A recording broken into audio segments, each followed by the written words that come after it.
یہ بھی بتا دیا جان لو سچے سے پہلے ایسے آئیں گے ابراہیم کی ملت پر جس نے آنا ہے، جو وقت کا ابراہیم آنا ہے اس کے آنے سے پہلے ایسے بھی آئیں گے، مسیح ہونے کے دعوے دار ایسے بھی آئیں گے، رسول ہونے کے دعوے دار ایسے بھی آئیں گے جو ابراہیم کی ملت پر نہیں اس کے برعکس آئیں گے۔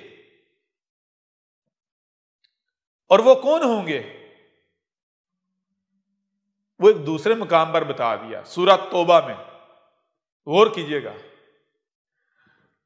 سورہ توبہ میں کیا کہا گیا؟ سورہ توبہ میں کہا گیا، سورہ توبہ کی آیت نمبر 33 اور آیت نمبر 34۔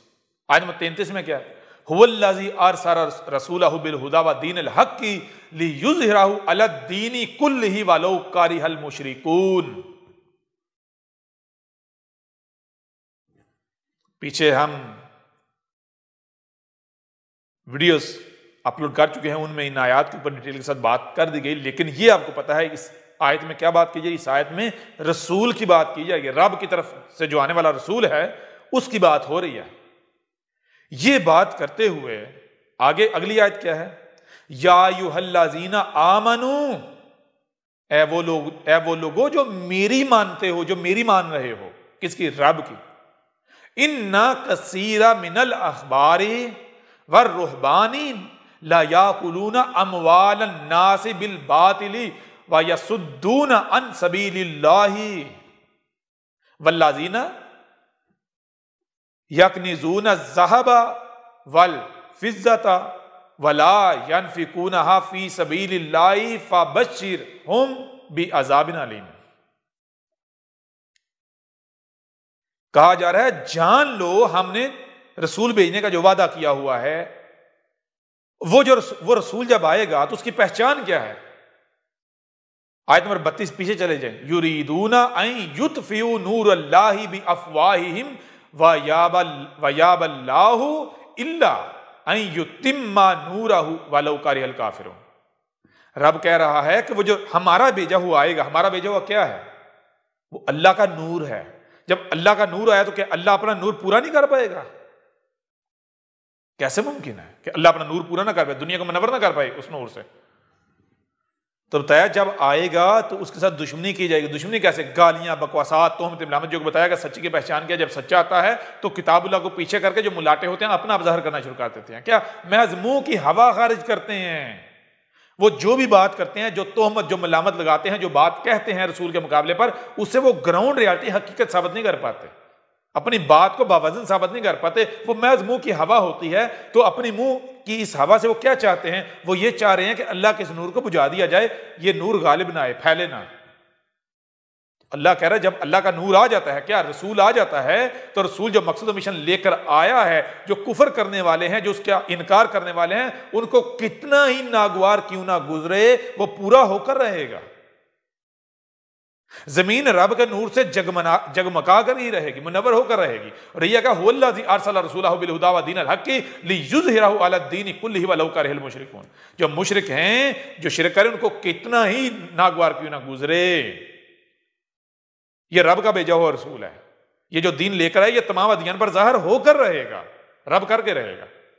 یہ بات کرتے ہوئے جو اگلی آیت کہی یا ایھا الذین آمنوا ان کثیر من الاحبار والرہبان لا یاکلون اموال الناس بالباطل، یہ کیا کہا جا رہا ہے؟ کہا جا رہا ہے جان لو جب ہم نے رسول کے بھیجنے کا وعدہ کیا ہوا ہے تمہارے ساتھ، رسول آئے گا تو ہر شخص اس کا جوڑا ہے، سچے کہنے سے پہلے کذاب بھی آئے گا۔ تو کذاب کہاں سے آئے گا؟ پہلے تو چیز یہ رسول جو رب کا بھیجا وہ جانو، رب کا بھیجا ہوا وہ ہے جو دنیا والوں سے علم نہیں سیکھتا، وہ رب خود ہوتا ہے۔ تو رب کیا انسانوں کا محتاج ہے؟ کسی سکول، کسی مدرسے، کسی مسجد، کسی مولوی، ملاٹے، کسی استاد، کسی یونیورسٹی سے، کسی کالج سکول سے سیکھے گا؟ نہیں۔ جو رب کا بھیجا ہوا ہے وہ تمہیں نظر آئے گا کہ اس کی جو پچھلی لائف ہے اس کا کوئی تمہیں ایسا ریکارڈ نہیں ملے گا کہ جو یعنی کہ جو وہ پیش کرے گا وہ اس نے کہیں سے سیکھا ہے، کوئی اس کا استاد ہے نہیں۔ کیوں؟ کیونکہ وہ علم تو اس کے آنے سے پہلے رب کے علاوہ کسی کے پاس تھا ہی نہیں۔ جو علم رب کے علاوہ کسی کے پاس تھا ہی نہیں وہ اس کو سکھا کون سکتا ہے؟ اب ہر شخص اس کا جوڑا ہے، سچا ہے تو اس کا جوڑا کذاب بھی۔ تو کذاب بھی آنے. کذاب جو ہوتے ہیں ان کے ساتھ رب کا یہ وعدہ تھوڑا ہی ہے کہ وہ رب سے سیکھے ہوئے ہوں گے. نہیں.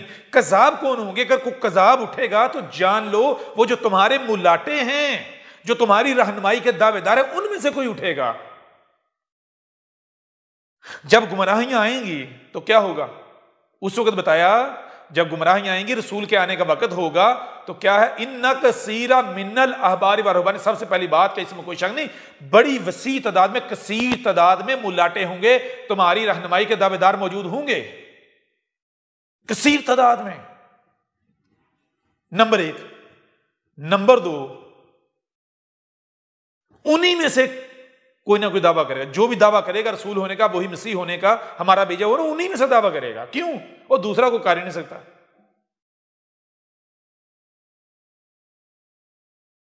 کیونکہ یہی لوگ اس فیلڈ میں ہیں. کیوں کرے گا؟ اس کی وجہ بتا دی. وجہ یہ ہے من الاحبار والرہبان لا یاکلون اموال الناس. وہ اگر انسانوں کی رہنمائی کی دعوے داری کر رہے ہیں، اس ذمہ داری کو اٹھائے ہوئے ان گدیوں پر بیٹھے ہوئے ہیں، تو اس کی وجہ کیا ہے؟ وجہ یہ ہے کہ وہ لوگوں کے اموال کھانا چاہتے ہیں. یہ ان کے لیے دکان ہے. وہ جو دنیا میں جو بھی چلاک ہوتا ہے، مکار ہوتا ہے اور حد حرام ہوتا ہے، وہ کیا کرتا ہے؟ اب بھوکا رہے، کھانا تو ہے کہیں سے، تو وہ اس فیلڈ میں آ جاتا ہے.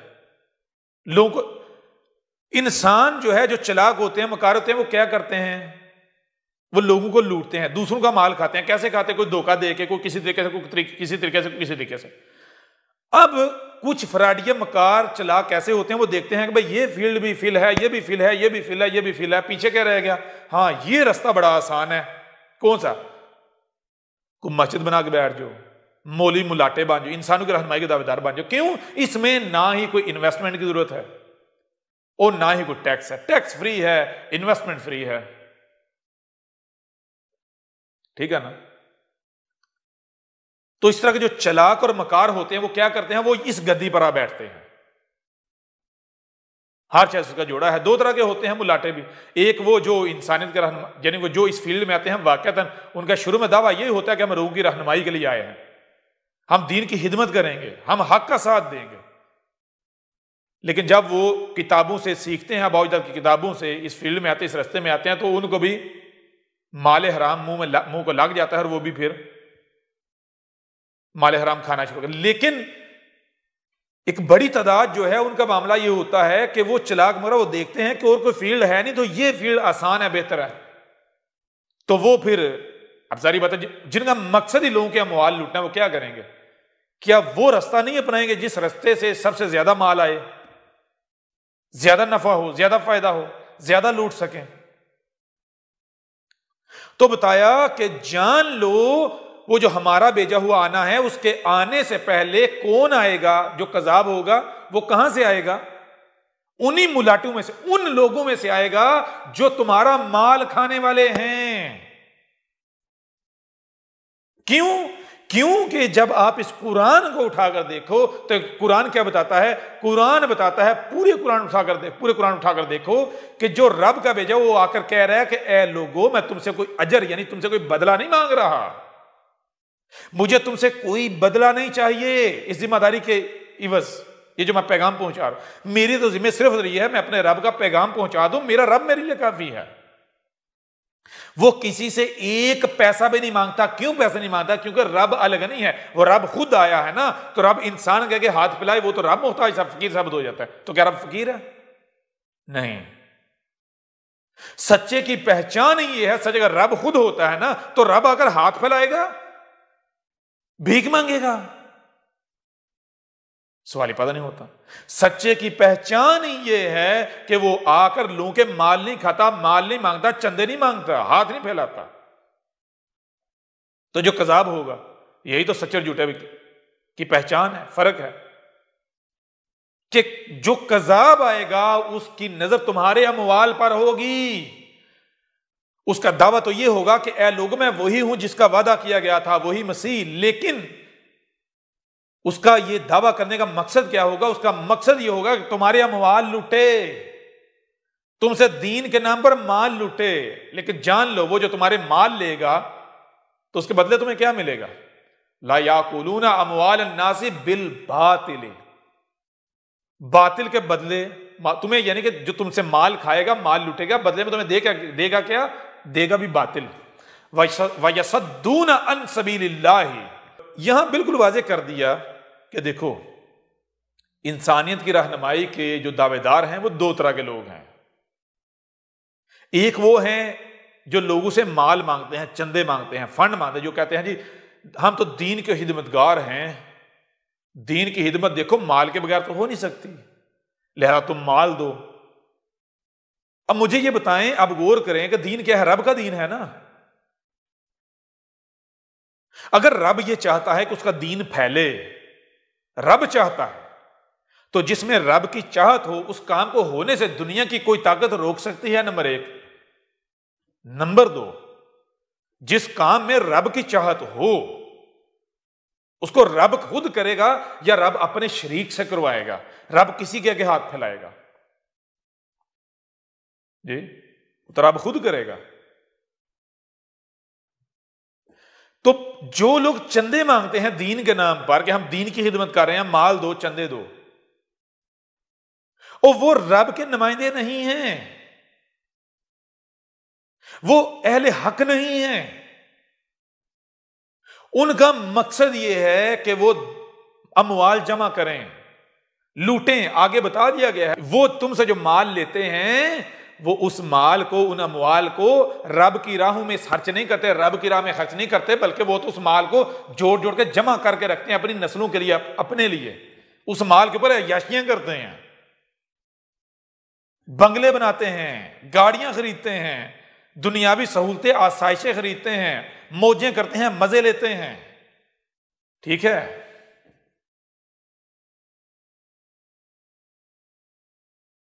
اب میں آپ سے سوال کرتا ہوں، مجھے آپ خود بتائیں، ایک قسم کے یہ لوگ ہیں، دوسرے جو واقعتاً رب کے نمائندے ہوتے ہیں، جو اہل حق ہوتے ہیں، ان کا معاملہ کیا ہوتا ہے؟ ان کا معاملہ یہ ہوتا ہے کہ وہ آپ کے سامنے ہاتھ نہیں پھیلاتے، وہ چندے نہیں مانگتے۔ ٹھیک ہے نا؟ کیوں نہیں مانگتے؟ کیونکہ ان کو پتہ ہے ہمارا رب کیا ہے۔ اگر آپ کہتے ہو کہ رب الرزاق ہے، رب لاپرواہ نہیں ہے، جی رب کمزور نہیں ہے، رب فقیر نہیں ہے، رب الغنی ہے، تو کہاں سے کھلانا ہے، کہاں سے پلانا ہے؟ یہ کس کا کام ہے؟ یہ کس کی ذمہ داری ہے؟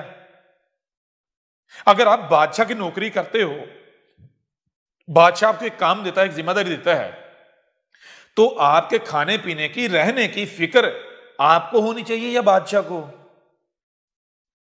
اگر تو آپ واقعتاً بادشاہ کے نمائندے ہیں، بادشاہ کا کام کر رہے ہیں، تو پھر بھی آپ اپنے کھانے پینے کی ذمہ داری اپنے سر لیتے ہیں، تو آپ اپنے عمل سے یہ اعلان کریں کہ بادشاہ فقیر ہے، وہ مجھے چھت نہیں دے سکتا، مجھ کو کھانے کو پہننے کو نہیں دے سکتا، اس لیے مجھے خود کرنا پڑ رہا ہے۔ اور اگر بادشاہ فقیر نہیں ہے تو پھر کھانے پینے کی، رہنے کی جو آپ کی ضروریات ہیں ان کی فکر آپ کو نہیں کرنی چاہیے، وہ فکر کس کو ہوگی؟ بادشاہ کو۔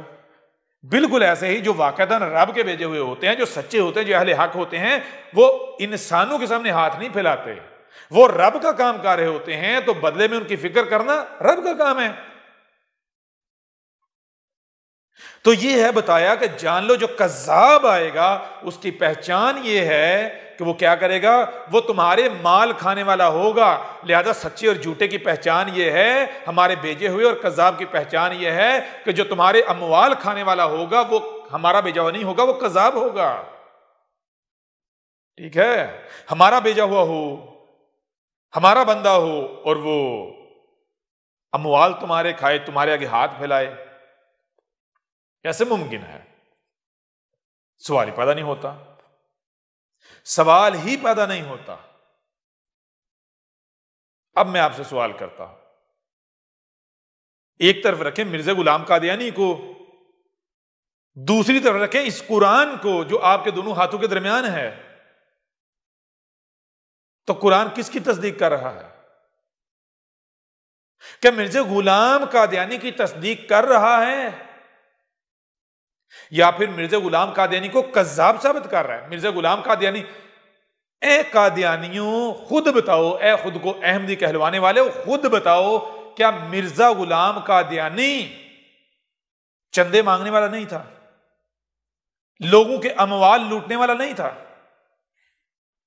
جب آگے چلیں گے تو ہم آپ کو اسی کی کتابوں سے، اسی کی لٹریچر سے ثابت کریں گے کہ اٹھتے بیٹھتے سوتے جاگتے ہر وقت اس کے دماغ میں مال مال مال، پیسہ پیسہ پیسہ پیسہ چلتا تھا، اور کچھ اس کے اندر چلتا ہی نہیں تھا۔ اس کو رات کو خواب بھی آتے تھے تو پیسے کے، اس کو الہام بھی جو ہوتے تھے پیسے کے، ٹھیک ہے نا؟ نمبر 1 پیسہ، نمبر 2 عیاشی، زنا، بے حیائی، شراب نوشی، یہ غلاظت، یہ 2 چیزیں ان سے اس کو فرصت نہیں ملتی تھی، ٹھیک ہے نا؟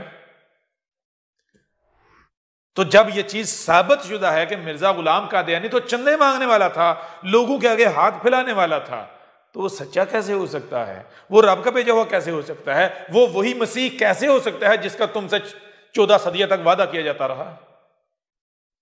بڑی عجیب بات ہے، مسیح موعود، جس مسیح کے بھیجے جانے کا 14 صدیوں تک رب وعدہ کرتا رہا، جب بھیجا تو بھیجا کیسا؟ اس سے بہتر تھا بھیجا ہی نہ جاتا۔ اگر وہ مسیح تھا تو اس سے بہتر تھا بھیجا ہی نہ جاتا۔ یہ تو وہی ہوا جو ایک مثال ہے، بکری جو ہے پہلے دودھ نہیں دے رہی، اگر دودھ دیا تو مینگنے ڈال کے، گائے ہے پہلے تو دودھ دے ہی نہیں رہی، اگر دودھ دیا ہے تو گوبر ڈال کے، گوبر ڈال کے دینا تھا، اس سے بہتر دیتی نا۔ اور کیا فائدہ اس مسیح کا جو جس مقصد کے لیے آیا وہ مقصد پورا ہی نہ ہوا؟ مسیح کا مطلب کیا ہے؟ آپ کو ذلت اور رسوائی سے نکالنا، دنیا کی عظیم قوم بنانا، غلامی سے نکال کر آقا بنا دینا، محکومیت سے نکال کر حاکم بنا دینا۔ اور اگر مسیح کے آنے کے باوجود بھی آپ نے اسی حالت میں رہنا ہے، وہ تو چھوڑے، اس سے بھی بدتر حالت میں جانا ہے، تو اس سے تو بہتر ہے وہ نہ آتا، کم از کم اس سے بدتر حالت میں نہ جاتے۔ تو ذرا بتائیں کیا مرزا غلام قادیانی مسیح ثابت ہوتا ہے؟ رسول صاحب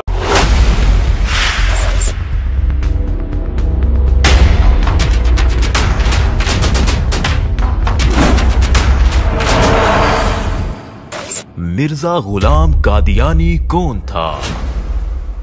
دہلا دینے والے حقائق جانیے احمد عیسیٰ کی زبانی۔